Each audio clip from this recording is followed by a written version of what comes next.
How's it going, everyone, over at New OD? I'm now at another externship site. I've since moved across the country to Colorado, where I'm at my third clinical externship. It's been a good experience so far. The second day at the site, the whole office switched over to electronic medical records, which has been a joy to work with, and just kind of trying to get all the kinks worked out with the system. Any of you that have used or switched over to electronic records understand the need for them, how well they allow the office to function faster, but also the struggle of implementing them and getting them functioning the way you like them.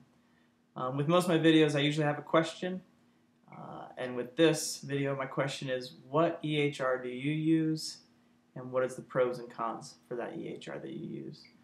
So just leave a comment in the end of this video, wherever you see this video posted, and let me know. With the rest of this video, I just want to share with you a presentation that Gary Gerber gave at our school a couple of weeks ago. It's just going to be kind of like the bits and pieces. If you want to check out the full video, go to my YouTube channel and you can see the live Google Hangout that we performed at the presentation. Dr. Gerber is the owner and founder of the Power Practice. Their website is powerpractice.com. On here you can see a list of the different consultants they work with to allow doctors to achieve their personal and professional dreams. You can also see a list of their services. They have a list of different services here that can help any eye doctor and wherever they might be, whether it's established practice or a new practice or starting a practice. They also have a new thing they started called the Power Hour. It's every Wednesday night. It's a hour-long radio show. You can go to this link here and you can learn more about it. You can listen from any cell phone or through Skype on any computer. He also posts all the old shows online as a podcast, so if you ever want to listen to those in your free time, you can. And now I'll just get started with the rest of his presentation. Here it is. Enjoy. This is our topic, the 5 practice building secrets every student must know now to succeed in practice later. You're going to hear from other practice building guys, from other optometrists, from other professors. They're going to define optometry, and it's going to be optometry according to them. Optometry to how they practice or practiced, past tense, how they think you should practice. I'm not saying they're wrong. So I'm going to ask you to challenge, not verbally. I don't want you to verbally challenge your professors because I want you to graduate, but intellectually and amongst yourselves and in your private practice club, when a speaker comes up here and says, here's what you should do, I think you say, well, what if I did this instead? What if I didn't do it that way? And if you don't start to think like that, not that this is bad, but you're going to wind up with the middle of the bell curve practice like every other. Visualization. Anybody going through any sports vision, VT sort of training here? Have you done that yet?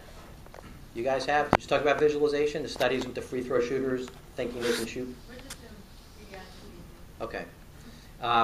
Sports vision, which is kind of a subset or tree branch of VT, deals a lot with athletes, goes in sports, and there's data out there, there's studies to show if you sit down with an athlete and you walk them through verbally the process of performing their skill versus an athlete who doesn't get that, assuming they start out at the same level, the ones who visualized everything wind up being better at their sport.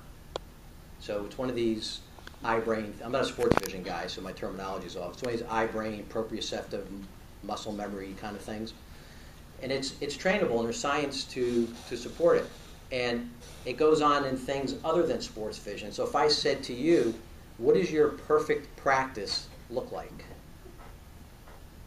Could you answer that? Not just where is it? Well, it's in the suburbs of Philly. Well, where? It's in a strip shopping center. Where?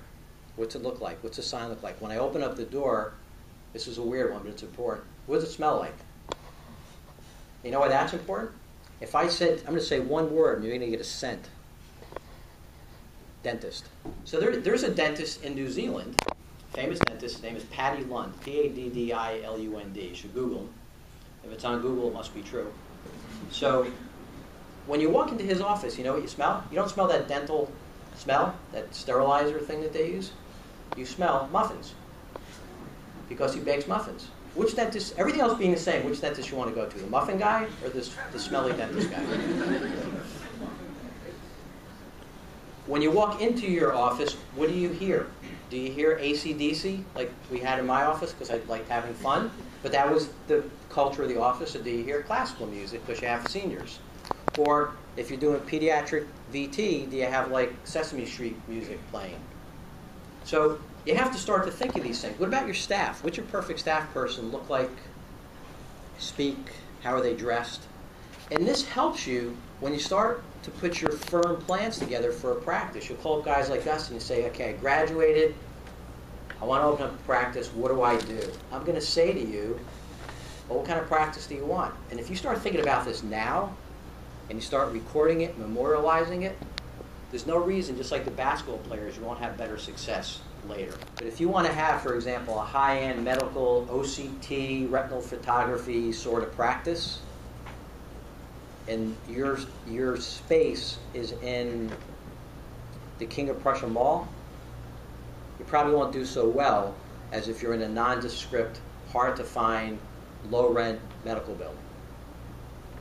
Something you need to think about. So you have to know where do you want to finish. Now here's the thing, when you graduate school, if you choose to go into private practice, you may not get here in the first stop. You may say, look, the King of Prussia Mall is where I got to go because that's affordable, and that medical building I love to be in is not, but that's where you want to go. So you're taking baby steps to get there. At least you know where you want to finish. If you visualize what your successful practice looks like, which is a tangible thing, and some of you have 3 years to think about this, even if you have a year, do you believe me now you think your success will be greater than if you don't visualize it? Is that fair? It's one of those things where you have to challenge what you may hear from somebody else.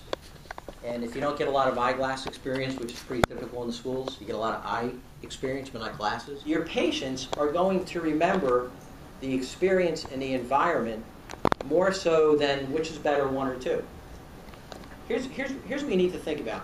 If I'm a patient, I get an eye exam from you, and I get an eye exam from you. I'm a patient. I'm not an optometrist. And I sit down, and you put the phoropter in front of me, which I don't know what's called a phoropter. In my world, it's the 1 or 2 machine. And you ask me which is better, 1 or 2, and you ask me which is better, 1 or 2, and somebody says, who gave you the better eye exam? How can I possibly answer that? Aren't all 1 or 2 machines the same? So all I can answer is the method and the experience and the surroundings that made the 1 or 2 machine event happen. So how was I greeted in the office? How did the office look, smell, taste, feel, sound? All those things. How was your staff? Did your staff get it? Did they connect with me as a person? Or was I just, there's a cornea in room 3? So those are the things, when you go to hire somebody, these are the pieces that you're going to have to think about. We train our doctors that we work with to hire personality and train the skill, which is an incredibly unnerving thing to do, especially when you're starting out, because you may feel like, I really need help with the skill. And when you go to hire people, that's where it becomes really important, to find people that can get you to that level of connection with your patients. If you want to weird patients out, like I just weirded you guys out, just be nice.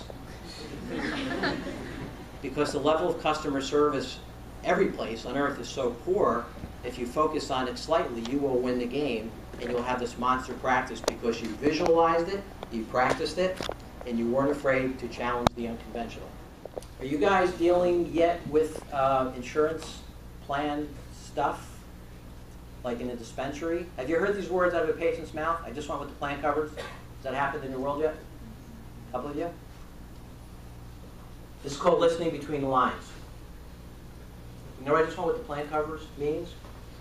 It means I want value for my money. It means I would like to spend this much money, and I want to get this much of a product, of a service. I don't want to spend this much money and get this. That would be very, very bad. It's value. They want value. And through experience, you learn to listen between the lines with patients. Now, one of the challenges you have as a doctor, and even as a student, as an intern, is patients are intimidated by you. And our last secret, we talked a little bit about the patient experience with regard to your staff. Now what I want to talk about is you under the context of the patient experience. You as the symphony conductor, orchestrator, CEO, boss, head honcho, top dog, top gun, top banana of your practice that cost you $200,000 of loan money to be able to open just for your education, plus another $300,000 for the practice. It's your practice.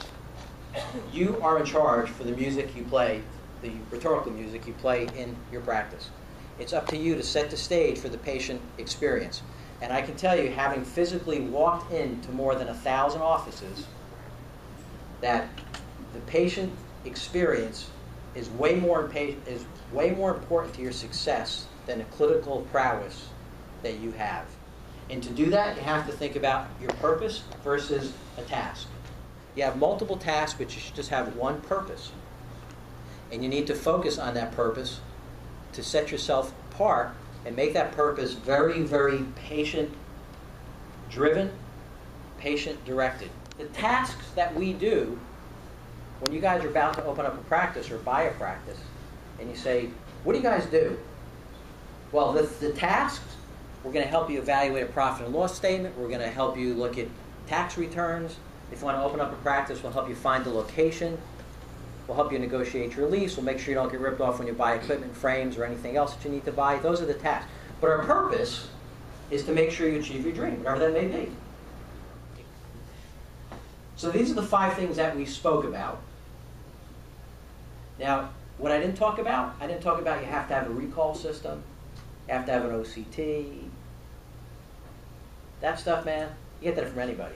These are the things you really got to focus on. This higher level stuff, now is the time you want to be thinking about this. The other things will fall into place if you have this as your foundation.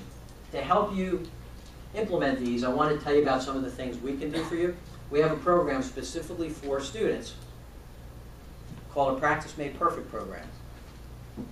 And it helps you with all those tasks that I was talking about. Once we get to know you, what your dreams are, what your aspirations are, we put all the tasks in a row for you to make sure that you will succeed and reach your dreams. You go to our Facebook page, our Facebook group. It's Practice Made Perfect. This is how you contact us: website, Facebook, Twitter. If you're still using a phone, you can call us.